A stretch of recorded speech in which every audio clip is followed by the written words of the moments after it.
Good morning students, कैसे हैं आप सब अच्छे होंगे। नेशनल इनकम चल रहा है। हम लोगों ने 56 फॉर्मूला बनाना सीख लिया था कि 56 फॉर्मूले किस तरीके से प्रिपेयर होते हैं। आज से मैं आपको नेशनल इनकम समझाने वाला हूं। नेशनल इनकम 3 अलग अलग मेथड से निकलती है। Income method, expenditure method, value added method. तीनों मेथड्स अपने आप में इंपॉर्टेंट है। कोई भी मेथड आ सकता है, ऐसा नहीं कह सकते कि सर ये मेथड इंपॉर्टेंट है या ये वाला मेथड एग्जाम में ज्यादा आता है या कौन सा वाला मेथड एग्जाम में आता है। कोई सा भी मेथड आ सकता है। तीनों मेथड अपने आप में बहुत ज्यादा इंपॉर्टेंट है। क्वेश्चंस आपको वो करने हैं, आपकी मर्जी है। वैसे तो आप कोई से भी क्वेश्चन कर सकते हो, कहीं से भी कर सकते हो। मैं यहां पे जो समझाऊंगा उससे आप कितने भी क्वेश्चन क्यों ना आ जाए सारे सॉल्व कर लोगे। फिर भी मैं अपने खुद के जो कुछ क्वेश्चंस यहाँ पे एक्सप्लेन करूंगा उसकी पीडीएफ का लिंक मैं यहाँ पे डिस्क्रिप्शन में दे दूंगा आपको। ठीक है, तो उन क्वेश्चंस को करो। तो ये है कि उन क्वेश्चन का सॉल्यूशन भी तुम लोगों को यहाँ में दे दूंगा और उन्हीं क्वेश्चंस को एक्सप्लेन भी कर दूंगा। तो उसके बाद अपनी किसी भी अदर बुक के जो है वो क्वेश्चंस आप लोग कीजिएगा। ठीक है, तो पहले जो मैं क्वेश्चन आपको यहाँ डिस्क्रिप्शन में लिंक दे दूं पीडीएफ का, उन क्वेश्चंस के जरिए ही मैं आपको यहां पे सारी चीजें आज समझाने वाला हूं। ठीक है, तो नेशनल इनकम स्टार्ट करते हैं। आज से आपकी नेशनल इनकम स्टार्ट हो रही है। सबसे पहला मेथड, और बाकी की चीजें समझने से पहले मैं आपको कुछ चीजें और समझा देता हूं जो नेशनल इनकम में थोड़ी सी यूज होती हैं। ओके, चलिए, तो सबसे पहले आप हेडिंग डालो सम अदर नेम्स। बहुत सारी ऐसी चीजें हैं जिनका की नाम जब आप क्वेश्चन देखोगे तो कुछ और ही दे रखा होगा। जब आप क्वेश्चन को सॉल्व करने बैठोगे आप उसमें उस चीज को ढूंढोगे लेकिन उसका नाम कुछ और ही दे रखा है। तो सबसे पहले मैं आप लोगों को सम अदर नेम्स करा देता हूं। कुछ और नाम, सम अदर नेम्स। कुछ और नाम का मतलब क्या है? जैसे सबसे पहला नेम, नेशनल इनकम को हम NNPFC कहते हैं। दूसरा नाम, डोमेस्टिक इनकम को हम NDPFC कहते हैं। अच्छा, 3 मेथड से आपकी नेशनल इनकम निकलती है, जिसमें कि सबसे पहले मेथड को यानी कि इनकम मेथड को हम NDPFC ही कहते हैं। तो ये बहुत से बच्चों का सवाल होता है, सर डोमेस्टिक इनकम और इनकम मेथड एक ही चीज होती है क्या? हाँ बेटा, एक ही चीज होती है। इनकम मेथड का मतलब होता है एक देश के अंदर कमाई गई कितनी भी इनकम है, फैक्टर इनकम। ठीक है, और डोमेस्टिक इनकम का मतलब भी यही होता है, एक देश के अंदर कमाई गई फैक्टर इनकम। तो दोनों का मतलब एक ही होता है। तो ध्यान रखना है, इनकम मेथड को भी हम NDPFC कहते हैं और डोमेस्टिक इनकम को भी हम NDPFC कहते हैं। उसके बाद आता है एक्सपेंडिचर मेथड। तो एक्सपेंडिचर मेथड को भी हम क्या कहते हैं? GDPMP कहते हैं। एक्सपेंडिचर मेथड को GDPMP कहते हैं। उसके बाद आपका आता है वैल्यू एडेड मेथड। तो ये 3 मेथड मैंने आप लोगों को अभी बताए थे कि 3 मेथड से पढ़ेंगे हम पूरी national income. Value added method का भी नाम GDPMP ही होता है। मैंने आप लोगों को अभी बताया था कि हम पूरी नेशनल इनकम जो है वो 3 मेथड से पढ़ेंगे। तो ये कुछ अदर नेम्स है। अच्छा, एक अदर नेम और होता है जो सबसे ज्यादा इंपॉर्टेंट है, डेप्रीशिएशन कभी डेप्रीशिएशन के नाम से नहीं होती। मोस्टली इसका नाम होता है consumption of fixed capital. Mostly इसका नाम क्या होता है? Consumption of fixed capital. अच्छा, इसका एक नाम और होता है करंट रिप्लेसमेंट कॉस्ट, लेकिन ज्यादातर इसी नाम से होती है, कंजप्शन ऑफ फिक्स्ड कैपिटल। तो याद रखना, depreciation consumption of fixed capital के नाम से आपको दे रखी होगी। क्लियर? इसके और भी कुछ फॉर्मूले हैं, वो और पहले लिख लो। हटा दूं इसको? ठीक है, सब लोग एक बार देख लो, फिर मैं इसको रफ कर रहा हूं। ओके, चलिए, कुछ और हैं बेटे, कुछ और चीजें भी हैं जिनके अदर नेम्स आपको पता होने चाहिए। वो कुछ और चीजें क्या हैं बताता हूं। जैसे अगर आपको नेट इनडायरेक्ट टैक्स नहीं दे रखा है, क्या नहीं दे रखा है? Net indirect tax. कोई बताएगा नेट इनडायरेक्ट टैक्स हम कब यूज करते हैं? बेटे नेट इनडायरेक्ट टैक्स हम यूज कब करते हैं? क्या कह रहे हो, दोबारा बोलो। हाँ, नेट इनडायरेक्ट टैक्स हम कब यूज करते हैं? जब हम लोगों को मार्केट प्राइस से, वेरी गुड दर्शन, जब हम लोगों को मार्केट प्राइस से फैक्टर कॉस्ट में जाना होता है।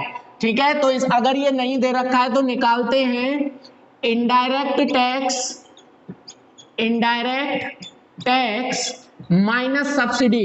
इस चीज का खास ध्यान रखना है आपको। कहीं इनडायरेक्ट टैक्स को ही आप नेट इनडायरेक्ट टैक्स मान लोगे तो गलत हो जाएगा, क्वेश्चन आंसर नहीं आएगा आपका। इसलिए ध्यान रखना, नेट इनडायरेक्ट टैक्स और इनडायरेक्ट टैक्स दोनों अलग अलग चीजें होती हैं। जब इनडायरेक्ट टैक्स में से सब्सिडी को माइनस कर दिया जाता है तब नेट इनडायरेक्ट टैक्स निकल के आता है। ठीक है, और एक लास्ट फॉर्मूला होता है net factor income from abroad का। तो net factor income from abroad हम कब यूज करते हैं, कोई बताएगा कोई बच्चा? Net factor income from abroad 56 फॉर्मूले में net factor income from abroad कब यूज की जाती है? हाँ, डोमेस्टिक से नेशनल जाते समय। तो इसका फॉर्मूला होता है factor income from abroad, factor income from abroad minus factor income to abroad. Clear? Factor income from abroad minus factor income to abroad. Okay, तो ये आपको चीजें ध्यान में रखनी है। क्लियर? चलिए, अब मैं आप लोगों को अपना पहला और सबसे इंपॉर्टेंट मेथड कराने वाला हूं। कौन सा मेथड है वो? मेथड का नाम है national income by income method. कि नेशनल इनकम मेथड से कैसे निकलेगी। सब लोग फटाफट हेडिंग डाल लो।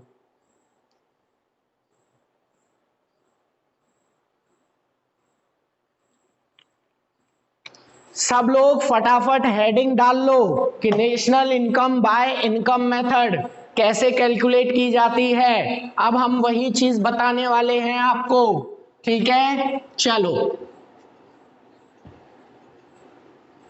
देखो, जो जो स्टेप्स मैं आपको बोलूं, अगर आप वो स्टेप्स फॉलो कर लोगे ना तो आपका आंसर तुरंत आ जाएगा। नेशनल इनकम बिल्कुल टफ नहीं है बेटे। बहुत से बच्चे कहते हैं इकोनॉमिक्स में सबसे ज्यादा जो टफ है वो सब नेशनल इनकम है। सबसे इजी होती है नेशनल इनकम। 2 मिनट में आपको 6 नंबर देके चली जाती है बेटे। 6 नंबर का क्वेश्चन आता है नेशनल इनकम के न्यूमेरिकल का। तो चलिए मैं बताता हूं जरा, देखो समझो जरा। जैसे क्वेश्चन आया, क्या आया? Calculate national income by income method. ये क्वेश्चन आएगा आपके सामने कि सर आप नेशनल इनकम निकालिए इनकम मेथड से। तो कोई बच्चा मुझे बताएगा नेशनल इनकम को क्या कहते हैं हम? जल्दी बताओ, नेशनल इनकम को क्या कहते हैं हम?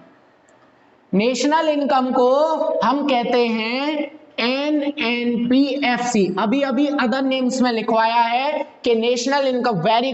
वेरी गुड विशाल, स्नेहा, ऋषभ, वेरी गुड बेटा, ध्यान रखो बस इस चीज का। नेशनल इनकम को हम NNPFC कहते हैं और इनकम मेथड को हम NDPFC कहते हैं। यही तो लिखवाया था, इनकम मेथड को NDPFC कहते हैं, नेशनल इनकम को NNPFC कहते हैं। हाँ बेटा प्रिया, बस थोड़ा सा जल्दी कोशिश किया करो देने की आंसर। अब मेरी बात जरा ध्यान से सुनो। आंसर जब आप लिखोगे कि हाँ साहब हम कैलकुलेशन कर रहे हैं, तो देखो क्वेश्चन में क्या दे रखा है? क्वेश्चन में निकालना क्या है? क्वेश्चन में निकालना है NNPFC। बताओ गलत कह रहा हूं? क्वेश्चन में NNPFC निकालना है NDPFC से। क्या ये 56 फॉर्मूले वाला टॉपिक नहीं है क्या? बताना, क्या ये 56 फॉर्मूले वाला नहीं है कि बेटे हमको निकालना है NNPFC? तो जो निकालना है उसे इधर रखते हैं और जिस मेथड से निकालना है उसे इधर रखेंगे। जो बच्चा बताएगा उसको मैं 5 रुपए नगद पेटीएम करूंगा अभी के अभी। बताओ फटाफट NNPFC NDPFC के बराबर कैसे होगा? फॉर्मूला क्रिएट करो जल्दी, क्या होगा इसमें? जल्दी क्रिएट करो जल्दी बेटे, इतनी देर क्यों लग रही है बेटे? जल्दी करो। एनएनपीएफसी बराबर एनडीपीएफसी कैसे होगा?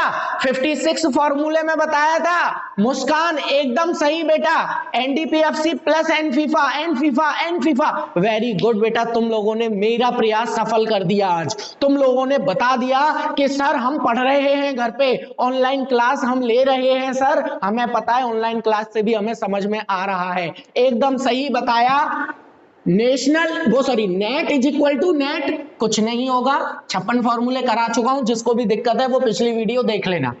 नेट बराबर नेट कुछ नहीं होगा, नेशनल बराबर डोमेस्टिक प्लस एनफीफा। बताया था net factor income from abroad, national से domestic plus net factor income from abroad हो जाएगा, फैक्टर कॉस्ट बराबर फैक्टर कॉस्ट। ये हमारा फॉर्मूला बन गया। अभी रुको जरा बेटे, ये हमारा क्या है, केवल फॉर्मूला बना है, अभी इसको आगे करना बाकी है। तो क्वेश्चन में सबसे पहले आपको एनफीफा लिख देना है। मान लो -20 दे रखा था, आपने एनफीफा रख दिया। अगर एनडीपीएफसी पता चल जाए, देखना नेशनल इनकम बराबर इनकम मेथड में प्लस एनफीफा कर दोगे तो आंसर आ जाएगा। नेशनल इनकम कैसे निकल आएगी? जब आप इनकम मेथड में एनफीफा प्लस कर दोगे। तो इनकम मेथड अगर मुझे पता चल जाए, यानी कि एनडीपीएफसी अगर पता चल जाए, तो आंसर आ जाएगा कि नहीं आ जाएगा? बताओ बेटे। अगर यहां मान लो 20 माइनस का एनफीफा दे रखा था, तो सबसे पहले आपको एनफीफा रख देना है।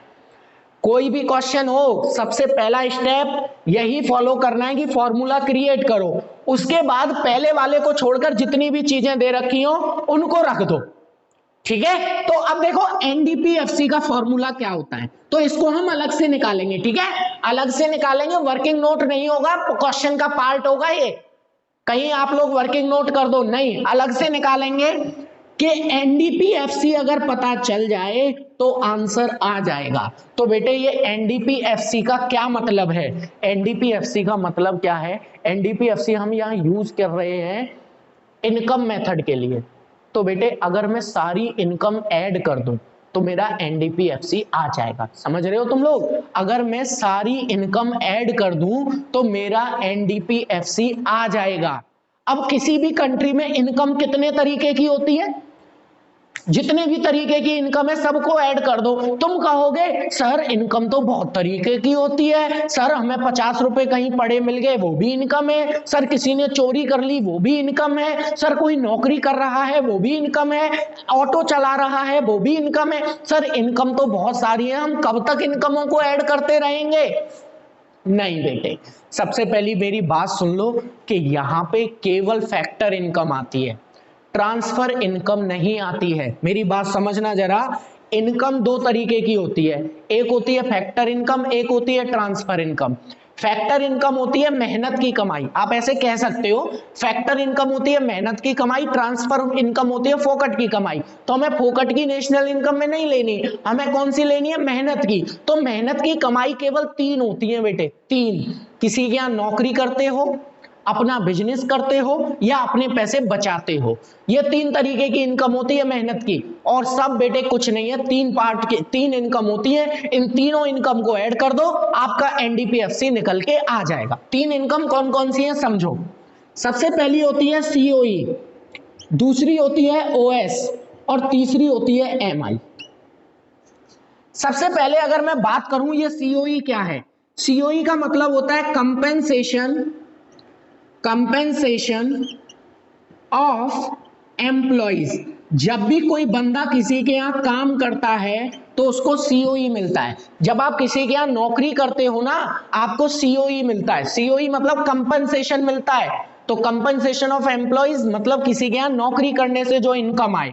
तो बेटे अगर सीओई दे रखा है क्वेश्चन में तो बहुत अच्छी बात है, लेकिन अगर क्वेश्चन में सीओई यानी कि कंपनसेशन ऑफ एम्प्लॉइज अगर नहीं है तो निकालेंगे। कैसे निकालेंगे? Wages and salaries, wages and salaries plus employer contribution, employers contribution to social security scheme, okay, plus payment in kind payment in kind और plus pension on retirement, pension on retirement. बेटे अब इन चारों को समझ लो, ये चार हैं क्या। जब भी आप किसी के यहां नौकरी करते हो ना बेटा, जब भी आप किसी के यहां नौकरी करते हो तो ये चार चीजें मिलती हैं आपको, या तो वेजेस मिलेंगे या सैलरी मिलेगी, पहली चीज। दूसरी चीज, प्रोविडेंट फंड का नाम सुना है, पीएफ कटता है। आप में से किसी ना किसी पापा का या किसी का भी बेटा पीएफ कटता होगा, उसे ही हम कहते हैं employers contribution to social security scheme. अगर एम्प्लॉयर कुछ भी फ्री में दे रहा है वो कहलाता है पेमेंट इन काइंड, और पेंशन ऑन रिटायरमेंट तो तुम लोगों को पता ही है कि रिटायरमेंट पर मिलने वाली पेंशन। ठीक है, तो ये चार चीजों को ऐड कर दो, आंसर आ जाएगा। अगर इन चारों में से कुछ भी नहीं है तो उसको जीरो कर देंगे। क्या कर देंगे? जीरो कर देंगे। ठीक है, अगर इन चारों में से बेटा कुछ भी नहीं है तो हम उसको क्या कर देंगे? जीरो कर देंगे। क्लियर हुआ? सीओई फटाफट बताओ, सीओई समझ में आया? चलिए अब बात कर, गुड गुड, ओके बेटा। अब हम बात करेंगे ओएस की। जब भी आप अपना बिजनेस करते हो, क्या करते हो बेटा? अपना बिजनेस, तो आपको मिलता है ओएस। ओएस का मतलब होता है ऑपरेटिंग सरप्लस। क्या मतलब होता है ओएस का? Operating surplus. कैसे निकलता है? Rent plus interest plus profit plus royalty. ठीक है, रेंट, इंटरेस्ट, प्रॉफिट, रॉयल्टी, इन चारों को जब भी आप अपना बिजनेस करोगे तो बेटा या तो रेंट मिलेगा या इंटरेस्ट मिलेगा या प्रॉफिट मिलेगी या रॉयल्टी मिलेगी। ठीक है ना, बिजनेस से। अब मेरी बात जरा ध्यान से सुनो। ऑपरेटिंग सरप्लस में रेंट नहीं है तो जीरो, इंटरेस्ट नहीं है तो जीरो, रॉयल्टी नहीं है तो जीरो। लेकिन अगर प्रॉफिट नहीं है तो प्रॉफिट हमें निकालना पड़ेगा। तो ये ऑपरेटिंग सरप्लस का सब पार्ट होता है। बहुत सारे ऐसे क्वेश्चंस मिलेंगे तुम्हें जिनमें प्रॉफिट नहीं दे रखा होगा, तो आपको प्रॉफिट निकालना पड़ेगा। तो बेटे प्रॉफिट का क्या फॉर्मूला होता है, जरा देखना जरा ध्यान से। प्रॉफिट का फॉर्मूला होता है प्रॉफिट इज इक्वल्स टू, सबको दिखाई दे रहा होगा, प्रॉफिट इज इक्वल्स टू होता है बेटे डिविडेंड प्लस कॉर्पोरेट या corporation profit tax, corporation profit tax. या फिर एक चीज और प्लस होती है, इसमें तीन चीजें प्लस होती हैं, अनडिस्ट्रीब्यूटेड प्रॉफिट। क्या प्लस होता है? Undistributed profit. ठीक है, तो ये हमारी कुछ चीजें ऐड हो जाती हैं प्रॉफिट में, डिविडेंड, कॉर्पोरेशन टैक्स और अनडिस्ट्रीब्यूटेड प्रॉफिट। ठीक है, मिक्स्ड इनकम, एमआई का मतलब होता है मिक्स्ड इनकम। इसका कोई फॉर्मूला नहीं होता। अगर mixed income for self employed के नाम से दे रखा है तो ले लो, नहीं तो मिक्स्ड इनकम जीरो हो जाएगा। ये हमारा पूरा इनकम मेथड है।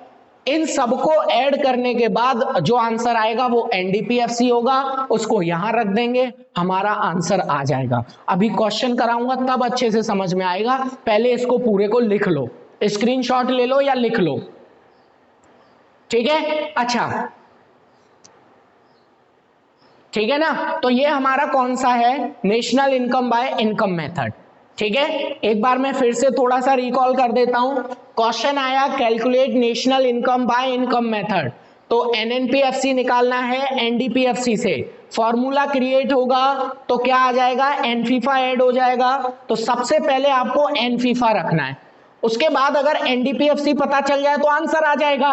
तो एनडीपीएफसी निकालना है। एनडीपीएफसी क्या होता है? सीओई, ओएस और एमआई। सीओई मतलब कंपनसेशन ऑफ एम्प्लॉइज। जब आप किसी के यहां नौकरी करते हो तो आपको ये मिलता है। फॉर्मूला होता है wages and salaries, employers contribution to social security scheme, payment in kind and pension on retirement. मेरी बात ध्यान रखना, ये दोनों कभी कभी दे ही नहीं रखे होते तो जीरो कर देंगे। पेमेंट इन काइंड और pension on retirement mostly question में गिवन नहीं होते तो जीरो कर देंगे। अच्छा, कभी कभी एम्प्लॉयर्स कंट्रीब्यूशन की जगह अगर एम्प्लॉय कंट्रीब्यूशन आ जाए तो वो नेशनल इनकम में नहीं आएगा। हमें केवल एम्प्लॉयर्स का लेना है। ठीक है, काम देने वाले का लेना है, काम लेने वाले का नहीं लेना। ठीक है,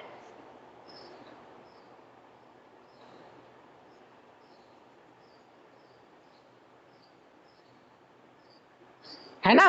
अच्छा, उसके बाद प्रॉफिट सबसे ज्यादा इंपॉर्टेंट है यहां पे। अगर प्रॉफिट नहीं दे रखा तो निकालेंगे, रेंट इंटरेस्ट या रॉयल्टी में से अगर कुछ भी नहीं है तो वो जीरो हो जाएगा। ठीक है, रेंट इंटरेस्ट रॉयल्टी में से अगर कुछ नहीं है तो वो जीरो हो जाएगा। लेकिन अगर प्रॉफिट नहीं है तो प्रॉफिट कैसे निकालेंगे? डिविडेंड, कॉर्पोरेशन प्रॉफिट टैक्स और अनडिस्ट्रीब्यूटेड प्रॉफिट। ठीक है, अनडिस्ट्रीब्यूटेड प्रॉफिट। क्या हुआ, सॉरी क्यों बोल रहे हो मोंटी?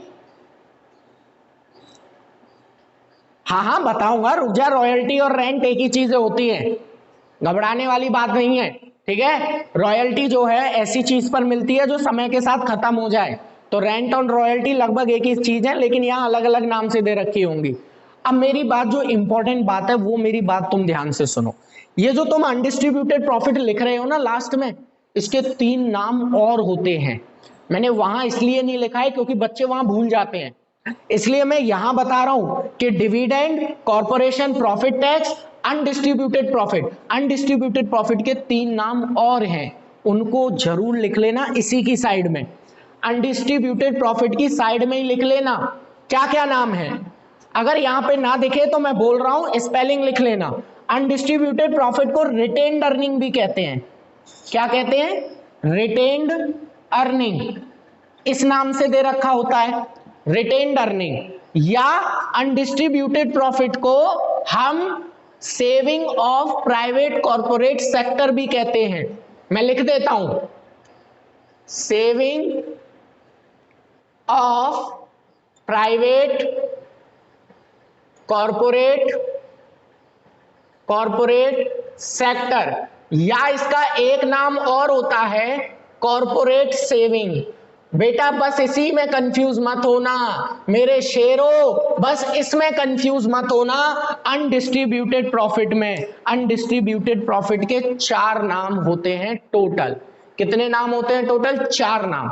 सबसे पहला रिटेन्ड अर्निंग, दूसरा अनडिस्ट्रीब्यूटेड प्रॉफिट, तीसरा कॉर्पोरेट सेविंग और चौथा saving of private corporate sector. ये आपका पूरा इनकम मेथड है। अगर किसी को कहीं भी कोई दिक्कत है तो पूछ लो।